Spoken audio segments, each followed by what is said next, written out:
Praise the Lord. ஆண்டவர் ரட்சகருமாகிய இயேசு கிறிஸ்துவின் நாமத்தில் உங்களுக்கு என் அன்பின் வாழ்த்துதல்கள். இந்த நாளிலும் இந்த வீடியோ வாயிலாக உங்களை சந்திப்பதில் மிகுந்த மகிழ்ச்சி அடைகிறேன். ஒரு நிமிடம் தரைகளை தாழ்த்தி ஜெபம் பண்ணி இந்த நாளில் வேத தியானத்துக்கு நேராக நம்ம கடந்து செல்லலாம். அன்புள்ள இயேசுப்பா, இந்த நாளிலும் உடைய பாதத்தில் கடந்து வந்து உடைய வேதத்தின் மகத்துவங்களை கற்றுக்கொள்ள என் தேவனி தந்த பெரிதான கிருபைக்கு ஆயுமக்க நன்றி செலுத்துகிறோம். ஆண்டவரே அப்பா, நாங்கள் கற்றுக்கொள்ள கொள்கிற பாடங்கள் எங்களுக்கு பிரயோஜனமா இருக்க உதவி செய்யுங்க. ஆண்டவரே, இதை பார்க்கிற தம்முடைய மக்களுக்கு அது பிரயோஜனமா இருக்கணும். ஆண்டவரே, நீங்க கூட இருங்க, நீங்க வழி நடத்துங்க. மீட்பர் இயேசு கிறிஸ்துவின் நாமத்தில் ஜெபம் கேளும் நல்ல பிதாவே, ஆமென்.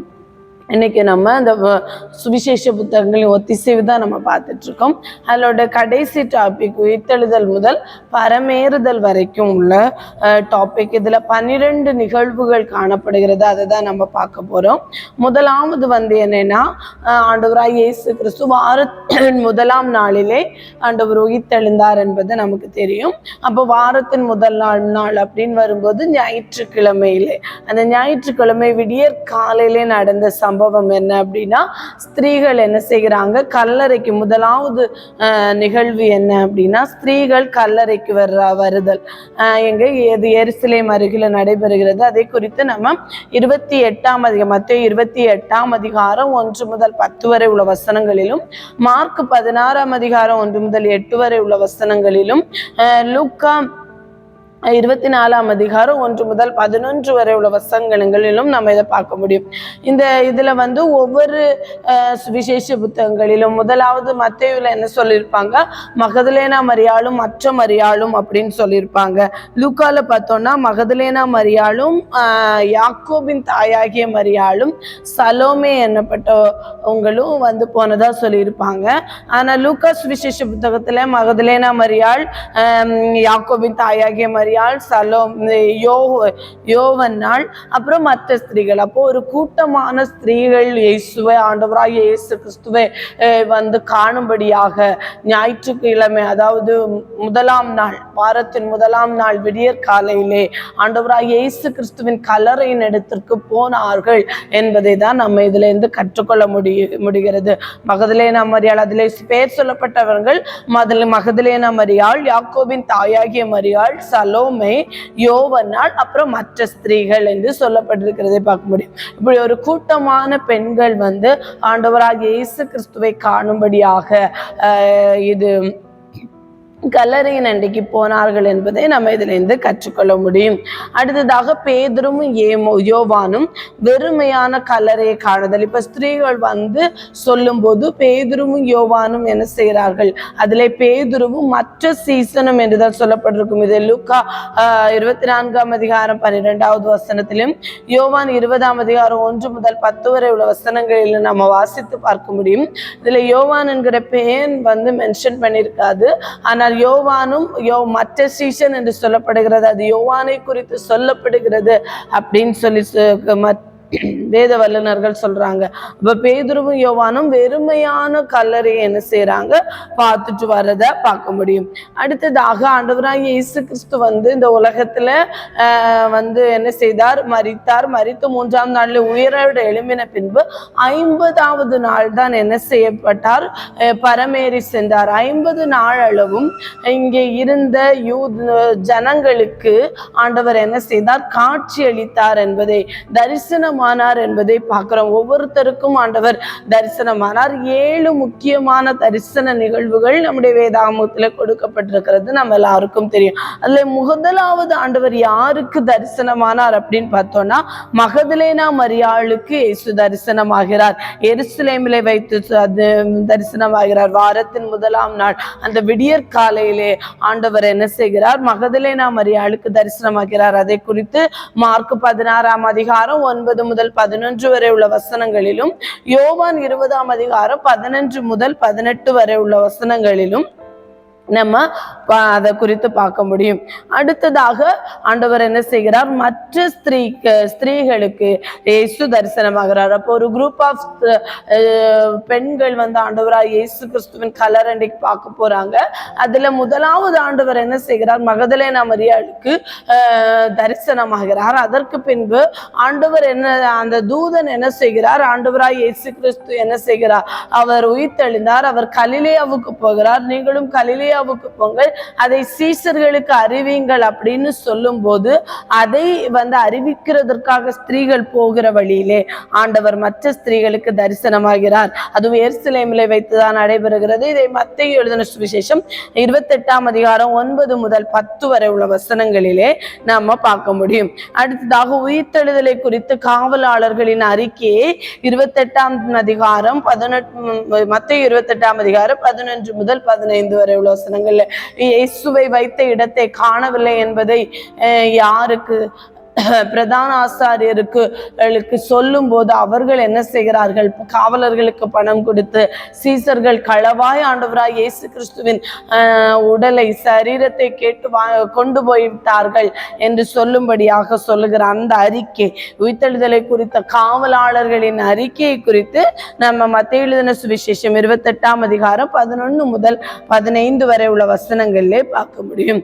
அடுத்ததாக எமாவூருக்கு செல்லும் 2 திசீஷர்கள் தரிசன கிளேப்பா என்கிறவரும் இன்னும் ஒருவரும் எமாவூருக்கு நடந்து போய் கொண்டிருக்கும் போது வழியிலே ஆண்டவராய் இயேசு கிறிஸ்துவும் அவர்களோடு என்ன செய்கிறார்? நடந்து போகிற அந்த சம்பவத்தை நம்ம மார்க் 16ஆம் அதிகாரம் 12-13 வசனங்களிலும், லூக்கா 24ஆம் அதிகாரம் 13 முதல் 35 வரை உள்ள வசனங்களிலும் நம்ம பார்க்க முடியும். இது ஞாயிறு மதிய நேரத்திலே, ஒரு பிற்பகல் நேரத்திலே நடைபெறுகிறது. அதே ஞாயிற்றுக்கிழமையிலே நடைபெறுகிறதை பார்க்க முடியும்.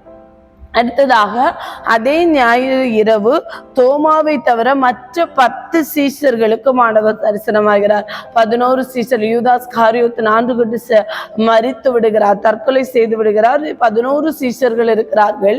இப்பொழுது ஆண்டவராய் இயேசு கிறிஸ்துவுக்கு பின் சென்ற 12 சீஷர்களிலே 11 சீஷர்கள் இருக்கிறார்கள். அதிலே தோமா அந்த இடத்திலே காணப்படவில்லை. ஆண்டவராய் இயேசு கிறிஸ்து அந்த ஞாயிற்றுக்கிழமை இரவிலே தரிசனமாகும் போது தோமாவை தவிர மற்ற 10 சீஷர்களுக்கு தரிசனமாகிறார். எருசலேமிலே வைத்து தரிசனமாகிறார்.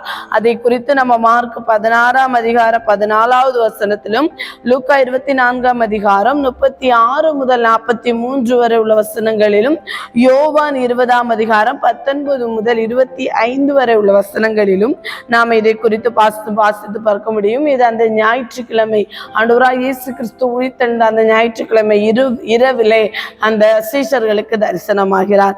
அதற்கு பின்பு 8 நாளைக்கு பின்பு தோமா உட்பட 11 சீஷர்களுக்கும் ஆண்டவர் தரிசனமாகிறார். அதை குறித்து அதுவும் எருசலேமிலே வைத்து நடைபெறுகிறது. அதை யோவான் எழுதின சுவிசேஷம் 20ஆம் அதிகாரம் 26 முதல் 31 வரை உள்ள வசனங்களிலே நம்ம வாசித்து பார்க்க முடியும். இந்த நேரத்திலே தான் தோமா ஆண்டவராய் இயேசு கிறிஸ்துவில விழாவிலே நான் போட்டு அவரை என்ன விசுவாசிக்கிற அந்த சம்பவத்தை நம்ம பார்க்க முடியும். அடுத்ததாக ஆண்டவராய் இயேசு கிறிஸ்து கலிலேய கடல் அருகே 7 சீஷர்களுக்கு காட்சியளிக்கிறார். இது அந்த 40 நாட்கள் இனி நடந்த விஷயங்கள். ஆண்டவராய் இயேசு கிறிஸ்து பரமேறுவதற்கு முன்பாக எந்த நாளிலே நடைபெற்றது என்பது தெரியாது. ஆனா கலிலேயா கடல் அருகே 7 சீஷர்களுக்கு காட்சியளிக்கிறார். அதிலே பேதுரு இருக்கிறார், தோமா இருக்கிறார், நாத்தான்வேல் இருக்கிறார், யாக்கோபு யோவான் இருக்கிறாங்க. வேற 2 சீஷர்கள் யார் யார் இருந்தார்கள் என்பது பெயர் குறிப்பிடவிடவில்லை. இதை குறித்து நம்ம யோவான் எழுதின சுவிசேஷம் 21ஆம் அதிகாரம் 1 முதல் 25 வரை உள்ள வசனங்களிலே நாம் வாசித்து பார்க்க முடியும். பேதுருவும் இந்த 7 சீசர்களும் மீன் பிடிக்க போகும்போது அங்கே ஆண்டவர் அந்த சீசர்களுக்கு தரிசனமாகிறதை பார்க்க முடியும். பேதுரு, தோமா, நாத்தான்வேல், யாக்கோபு, யோவான், செபதேவின் குமாரர்கள் என்று கொடுக்கப்பட்டிருக்கும் யாக்கோபும் யோவானும் வேற 2 சீசர்கள். அந்த 2 சீசர்கள் யார் என்று தெரியவில்லை. இந்த சூழ்நிலையிலே தான் ஆண்டவர் என்ன செய்கிறார்? பேதுருவை பார்த்து இந்த சம்பவத்தின் போதுதான் ஆண்டவர் என்ன செய்கிறார்? நீ எனக்கு அன்பா இருக்கிறாயா, என்னிடத்தில் அன்பா இருக்கிறாயா என்று 3 முறை ஆண்டவர் கேட்ட அந்த சம்பவத்தை நம்ம பார்க்க முடியும். அடுத்ததாக 500 பேருக்கு காட்சியளித்தல். இதை குறித்து சுவிசேஷ கலிலேயா மலையில் வைத்து காட்சியளித்ததாக சொல்லப்பட்டிருக்கும். இதை குறித்து சுவிசேஷ புத்தகங்களிலே சொல்லப்படவில்லை. கொரிந்தியருக்கு எழுதும் போது அப்போஸ்தலனாகிய பவுல் எழுதுகிறார். 1 கொரிந்தியர் 15ஆம் அதிகாரம் 6வது வசனத்திலே கொரிந்தியருக்கு 500 பேருக்கு காட்சியளித்ததாக 1 கொரிந்தியர் 15ஆம் அதிகாரம் 6வது வசனத்திலே சொல்லப்பட்டிருக்கிறதை பார்க்க முடியும். அடுத்ததாக ஒப்பற்ற அரசாணை ஆண்டவராகிய இயேசு கிறிஸ்து பரமேறும் முன்பதற்கு முன்பாக ஒரு ஒரு சட்ட திட்டத்தை ஆண்டவராகிய இயேசு கிறிஸ்து சீஷர்களுக்கு கட்டளையிட்டு சென்றது. அதை குறித்து மத்தேயு 28ஆம் அதிகாரம் 16 முதல் 20 வரை உள்ள வசனங்களிலும், மார்க்கு சுவிசேஷம் 16ஆம் அதிகாரம் 15 முதல் 18 வரை உள்ள வசனங்களிலும், லூக்கா 24ஆம் அதிகாரம் 44 முதல் 49 வரை உள்ள வசனங்களிலும் நாம் பார்க்க முடியும். அவர் என்ன கட்டளையை கொடுத்து நமக்கு சென்றுகிறார். 11 சீசர்களுக்கு கலிலேயாவிலே இயேசு தங்களுக்கு குறித்திருந்த மலைக்கு போனார்கள். அங்கே அவர்கள் அவரை கண்டு பணிந்து கொண்டார்கள். சிலரோ சந்தேகப்பட்டார்கள். அப்பொழுது இயேசு சமீபத்தில் வந்து அவர்களை நோக்கி, வானத்திலும் பூமியிலும் சகல அதிகாரம் எனக்கு கொடுக்கப்பட்டிருக்கிறது. ஆகையால் நீங்கள் புறப்பட்டு போய் சகல ஜாதிகளையும் சீசராக்கி பிதா குமாரன் பரிசுத்த ஆவியின் நாமத்தினாலே அவர்களுக்கு ஞானஸ்தானம் கொடுத்து, நான் உங்களுக்கு கட்டளையிட்ட யாவையும் அவர்கள் கை கொள்ளும்படி அவர்களுக்கு உபதேசம் பண்ணுங்கள். இதோ உலகத்தின் முடிவு பரியந்தம் சகல நாட்களிலும் நான் உங்களுடனே கூட இருக்கிறேன் என்றார். சகல ஜாதிகளையும் சீசராக்கி பிதா குமாரன் பரிசுத்த ஆவியின் நாமத்தினாலே அவர்களுக்கு ஞானஸ்தானம் கொடுங்கள் என்கிற ஒப்பற்ற ஒரு அரசாணை, ஒரு சட்டத்தை ஆண்டவர் சீஷர்களுக்கும் நமக்கும் கொடுத்து பரமேறி சென்றதை நம்ம பார்க்க முடியும். அடுத்ததாக பரமேறி செல்கிற சம்பவம் மார்க்கு சுவிசேஷம் 16ஆம் அதிகாரம் 19 முதல் 20 வரை உள்ள வசனங்களிலும், லூக்கா சுவிசேஷம் 24ஆம் அதிகாரம் 50 முதல் 53 வரை உள்ள வசனங்களிலும் நம்ம பார்க்க முடியும். இதிலே சொன்ன 7 தரிசனம், முதலாவது மகதலேனா மரியாளுக்கு ஆண்டவர் தரிசனமாகிறார். இரண்டாவது மற்ற ஸ்திரீகளுக்கு ஆண்டவராக இயேசு கிறிஸ்து தரிசனமாகிறார். அடுத்தது எம்மாவூர் சீஷர்களுக்கு ஆண்டவர் தரிசனமாகிறார். அடுத்து தோமாவை தவிர மற்ற 10 சீஷர்களும் இருக்கும்போது தரிசனமாகிறார். அடுத்ததாக தோமா உட்பட சீஷர்களுக்கு ஆண்டவர் தரிசனமாகிறார். அடுத்ததாக கலிலேய கடல் அருகே 7 சீஷர்களுக்கு தரிசனமாகிறார். திரும்ப 500 பேருக்கு தரிசனமாகிறார். இதை தவிர ஆண்டவர் அநேக இடங்களிலே ஆண்டவர் தரிசனம், இது முக்கியமாக சொல்லப்படுகிற ஆண்டவராகிய இயேசு கிறிஸ்து உயிர்த்தெழுந்த பின்பு தரிசனமாகிற 7 இடங்களாக காணப்படுகிறது. அதை தவிர பேதுருக்கு தரிசனமானார் என்பதை குறித்தெல்லாம் சொல்லப்பட்டிருக்கிறதை நம்ம பார்க்க முடியும். பேதுருக்கு தரிசனமானார், கேபாவுக்கு தரிசனமானார் என்பதை கொரிந்தியருக்கு எழுதும் போது கொரிந்தியர் 15ஆம் அதிகாரத்திலே அப்போஸ்தலனாகிய பவுல் கொரிந்தியருக்கு எழுதும் போது எழுதியிருப்பாரே, எனது கேபாவுக்கும் பின்பு 12 தரிசனமானால் அதன் பின்பு அவர் 500 பேருக்கு அதிகமான சகோதரருக்கு ஒரு வேளையில் தரிசனமா. இவர்களில் அநேகர் இந்நாள் வரைக்கும் இருக்கிற, சிலர் மாத்திரம் நித்திரை அடைந்தார்கள். பின்பு யாக்கோபுக்கும் அதன் பின்பு அப்போஸ்தலர் எல்லாருக்கும் தரிசனமானார். எல்லாருக்கும் பின்பு அகல பிறவியான போன்ற எனக்கும் தரிசனமானார். அப்ப ஆண்டவராகிய இயேசு கிறிஸ்துவின் தரிசனம் அநேகம் இருக்கிறது. ஆனால் இது குறிப்பாக சொல்லப்படுகிற 7 தரிசனங்கள், இந்த 7 ஆண்டவராகிய இயேசு கிறிஸ்து உயிர்த்தெழுந்த பின்பு தரிசனமான 7 இடங்கள் இவைதான் காணப்படுகிறது. இதோட நமக்கு அந்த சுவிசேஷ புத்தகங்களின் ஒத்திசைவு நம்ம இதோட நிறைவு செய்கிறோம். 7 பகுதிகளாக பிரித்து படித்தோம்.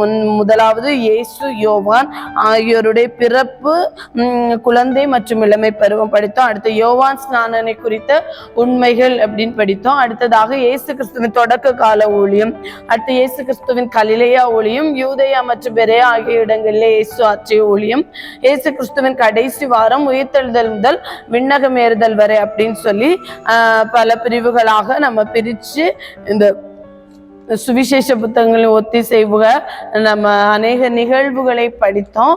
இவ்வளவுதான் இந்த சுவிசேஷ புத்தகங்களின் ஒத்திசைவு. இதோட நம்ம சுவிசேஷ புத்தகங்களை நிறைவு செய்கிறோம். அடுத்த வாரத்திலிருந்து நம்ம அப்போஸ்தலர் நடவடிக்கைகளை பார்க்கலாம். கர்த்தர் நம்மை ஆசீர்வதிப்பாராக. ஒரு நிமிடம் தலைகளை தாழ்த்தி ஜெபிக்கலாம். அன்புள்ள இயேசப்பா, இந்த நாளிலும் ஆண்டவரே அப்பா, உம்முடைய சுவிசேஷ புத்தகங்களை குறித்து கற்றுக்கொள்ள என் தேவநீர் எங்களுக்கு பாராட்டின பெரிதான கிருபைக்காய் உமக்கு நன்றி செலுத்துகிறோம் ஆண்டவரே. அப்பா, தேவனுடைய கரம் மூட்டும் கூட இந்த தயவுக்காய் நன்றி. தொடர்ந்துள்ள நாட்களும் கிருபை எங்களோடு கூட இருக்கட்டும். இதை பார்க்கிற தம்முடைய மக்களுக்கு ஆசீர்வாதமா இருக்க உதவி செய்யுங்க. நீரை பொறுப்படுத்திக் கொள்ளுங்க, நீரை மகிமைப்படுங்க. மீட்பர் இயேசு கிறிஸ்துவின் நாமத்தில் ஜெபங்களும் நல்ல பிதாவே, ஆமென். தேங்க்யூ.